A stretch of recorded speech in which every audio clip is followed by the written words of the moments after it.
میں نے ہمارے ایک مخلص ہیں، وہ اپنا نیا مکان بنا رہے ہیں. میں نے انہیں ایک عمل بتایا، آج آپ کو ہی بتاتا ہوں. طرفت عین پہ یاد آئی بات. ذرا یہ عمل غور سے سنیے گا، ہر اس شخص کے لیے جو نیا مکان چاہتا ہے، نیا مکان بنا چکا ہے، نئے مکان میں رہ رہا ہے یا نیا مکان بنائے گا.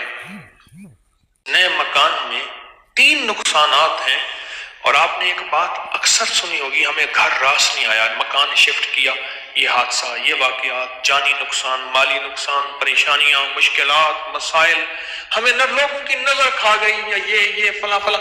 آپ نے سنا ہوگا نیا مکان جب بھی بنتا ہے اور جتنا خوبصورت ہوگا جنات کو بڑا پسند آ جاتا ہے. آپ کے گھر میں بہترین گھر بنا اور آپ کے گھر میں گندی کیچڑ کے 5-10 کتے، جو گرمیوں میں نا آپ نے دیکھا ہوگا نالیوں میں کتے بیٹھے ہوتے ہیں، بڑی ساری زبان نکال کے ہانپ رہے ہوتے ہیں، گندی نالی میں پانی گزر رہا ہوتا ہے تو ان کا جسم کچھ ٹھنڈا ہوتا ہے. وہ گندی نالی والا کتا جب اٹھ کے نا اپنے بدن کو چھاڑتا ہے تاکہ کیچڑ وغیرہ، آپ کے گھر میں کتوں کا ریوڑ گھس آئے، گندے، بدبو، غلاظت، نجاست، خباثت، یہی کچھ ہوگا اور کیا ہوگا. جس گھر میں شیاطین آ جائے اور شیاطین کا پورا قافلہ آ جائے اور فیملی آ جائے، جو کہ ہر بیت الخلاء میں ہوتی ہے. میرے کملی والے نے فرمایا ہر بیت الخلاء میں فیملی رہتی ہے. تو سب سے پہلے تو جنات، شیاطین. دوسرا جو ہوتا ہے وہ خود مزدوروں اور لیبر کا رول لگتا ہے. غور سے سنیے گا، یہ جو غریب لیبر آتی ہے، لیبر تو غریب ہی ہوگی نا، مستری مزدور، ان کی نظر کھا جاتی ہے. میں نے بکریاں رکھی، 8 بکریاں تو ذبح ہو گئی اور لیبر کھا گئی، 9ویں جو ہے آخر حرام ہو گئی، اور چھری کے نیچے بھی نہیں آئی. میں نے کہا نکالو یہاں سے بکریاں. اس کی نظر ہوتی ہے، لیبر کی ہوتی ہے. اور بعض بندے ایسے ہوتے ہیں، اب تو سائنس ایول آئی اور بیڈ آئی پہ جاؤ، میرا لفظ لکھو سوشل میڈیا پہ، نیٹ پہ، پتہ نہیں کہاں، فیس بک پہ، ایول آئی، بیڈ آئی. اب تو پوری دنیا کی سائنس نظر بد پہ پاگل ہو چکی ہے. پہلے کہتے تھے یہ ان کی قصے کہانیاں ہیں. ارے میرے کملی والے نے فرمایا، اور سائنس اس کی ریسرچ کو کہے سچ نہیں ہے تو ہو کیسے سکتا ہے. حضرت علی کرم اللہ وجہہ کے فرامین بہت زیادہ نظر بد پہ، حسنین کریمین کے فرمان بہت زیادہ، آل رسول اصحاب رسول کے فرمان بہت زیادہ، واقعات بہت زیادہ، تجربات بہت زیادہ. تیسری اور آخری چیز انہیں میں نے بتائی کہ بعض اوقات ہم اپنے رزق کے حلال سے کسی سے سامان لیتے ہیں اور اس کا رزق مشکوک ہوتا ہے، اس نے کاروبار مشکوک رزق سے کیا ہوا ہے. غور سے سمجھے گا، باریک نقطہ ہے. ہم نے اس سے جو میٹیریل دیا وہ رزق مشکوک ہے اس کا.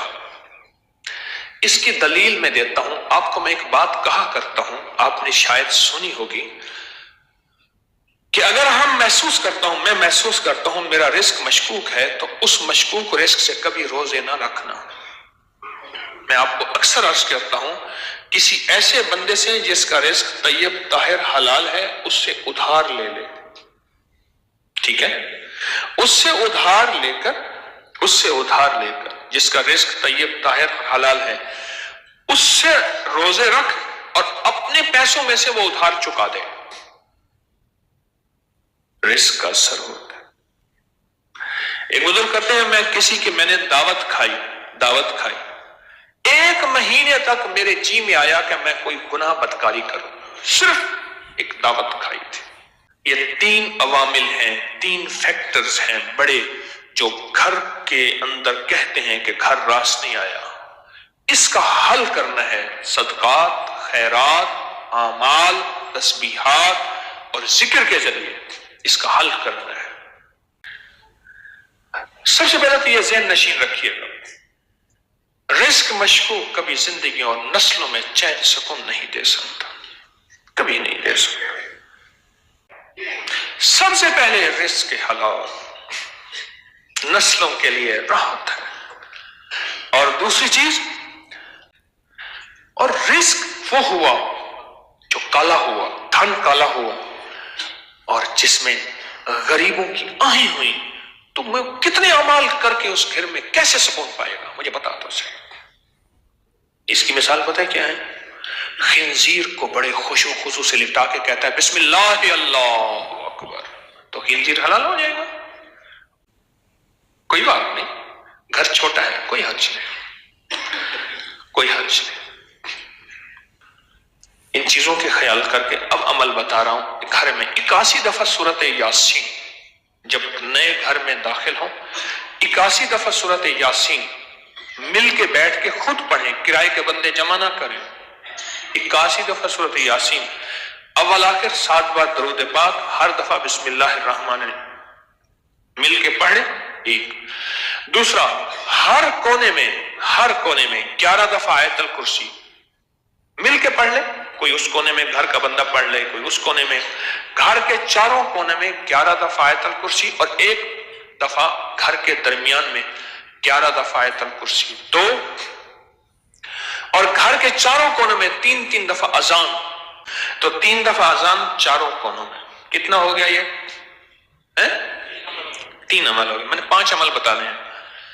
اور چوتھا یہ ہے کہ وہاں جا کے 1 دن، 3 دن، 7 دن یا 11 دن، 1 دن، 3 دن، 7 دن یا 11 دن اتنا پکائیں کہ لوگوں کو کھلائیں، اور خاص طور پہ ان لوگوں کو جن کو اتنا اچھا کوئی نہیں کھلاتا. اور آخری عمل یہ ہے کہ گھر کو مہمان کی نیت سے بنانا ہے. شیخ الحدیث رحمۃ اللہ علیہ نے پوچھا ماشاءاللہ بڑا اچھا گھر بنا ہے، کس نیت سے؟ حضرت بچے بڑے ہو گئے، گھر کی ضروریات بھی ہیں سارا.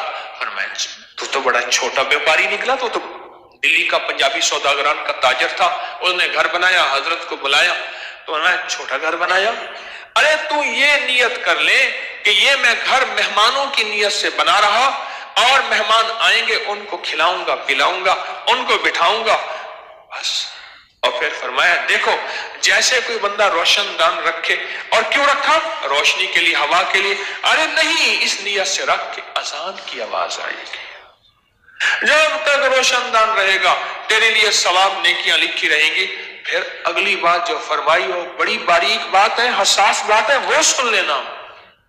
فرمایا بدترین پیسہ وہ ہے جو میٹیریل اور بلڈنگ میں خرچ ہو. جب تو مہمان کی نیت کر لے گا وہ تیرا پیسہ بہترین بن جائے گا. اور تو نے اگر مہمان کی نیت نہ کی اور مہمان کی خدمت کا جذبہ نہ لیا، وہ تو بدترین پیسہ ہے، اللہ کے ہاں ناپسندیدہ ہے. جو میرے رب کے ہاں ناپسندیدہ، اس میں سکون آ سکتا ہے، چین آ سکتا ہے. مہمان کی نیت کر. یہ 5 چیزیں ہیں نئے مکان بنانے کے لیے، نفع مند ہے. اور 2 احتیاطیں، ایک اور ایک رزق حرام. 5 عمل، 2 احتیاطیں، یہ نیا مکان بنانے کے لیے میں نے آپ کی خدمت میں عرض کی.